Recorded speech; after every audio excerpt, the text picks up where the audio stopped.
വിദ്യാർത്ഥികൾ കാത്തിരുന്ന ആ തീരുമാനം വന്നിരിക്കുന്നു. നാളെ സ്കൂളുകൾക്ക് അവധി.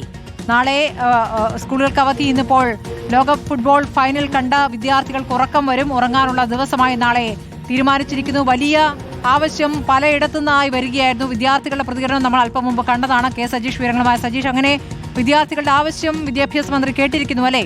പകരം ശനിയാഴ്ച ക്ലാസ് ആണോ? സ്മൃതി, തീർച്ചയായിട്ടും സംസ്ഥാനത്തെ സ്കൂൾ കുട്ടികളെ സംബന്ധിച്ചിടത്തോളം ഏറ്റവും സന്തോഷകരമായ തീരുമാനമാണ് സർക്കാരിന്റെ ഭാഗത്ത് നിന്ന് ഇപ്പോൾ ഉണ്ടായിരിക്കുന്നത്. ലോകകപ്പ് ഫുട്ബോൾ പ്രമാണിച്ച് ഫൈനൽ പ്രമാണിച്ച് നാളെ സ്കൂളുകൾക്ക് അവധി നൽകാൻ ഏറ്റവും ഒടുവിലായി ഇപ്പോൾ സർക്കാർ തീരുമാനമെടുത്തിരിക്കുകയാണ്. വിവിധ സ്ഥലങ്ങളിൽ നിന്നായിട്ട് ഒട്ടേറെ സമ്മർദ്ദങ്ങൾ സംസ്ഥാനത്തെ ഭാഗത്തുണ്ടായിരുന്നു.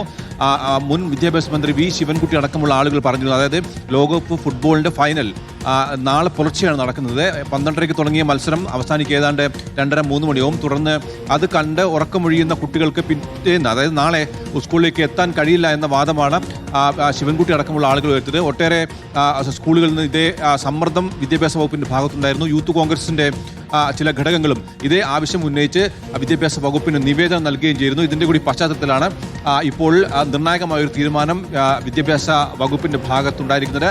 എല്ലാ വിദ്യാഭ്യാസ സ്ഥാപനങ്ങൾക്കും നാളെ അവധിയായിരിക്കും. സംസ്ഥാനത്തെ സ്കൂൾ കുട്ടികളെ സംബന്ധിച്ചിടത്തോളം ഏറ്റവും സന്തോഷം നൽകുന്ന ഒരു കാര്യമാണ്. നമുക്കറിയാം, ഇത്തവണത്തെ ലോകകപ്പ് ഫുട്ബോൾ അങ്ങേയറ്റം ആവേശത്തോടുകൂടിയാണ് സംസ്ഥാനത്തെ സ്കൂൾ കുട്ടികളടക്കമുള്ള ആരാധകർ ഏറ്റെടുത്തത്. അതുകൊണ്ട് തന്നെ ഭൂരിഭാഗം കുട്ടികളും ഈ കളി കാണുമെന്ന് ഉറപ്പായിരുന്നു. അവർക്ക് ഒരു ബുദ്ധിമുട്ട് ഉണ്ടാകുമെന്ന് ചൂണ്ടിക്കാണിച്ചുകൊണ്ടായിരുന്നു അവധി നൽകാനുള്ള ആവശ്യം പല കോണുകളിൽ നിന്ന് ഉയർന്നത്. ആ ആവശ്യം ഇപ്പോൾ ന്യായമാണെന്ന് കണ്ടെത്തിയാണ് വിദ്യാഭ്യാസ വകുപ്പ് ഈ തീരുമാനം എടുത്തിരിക്കുന്നത്.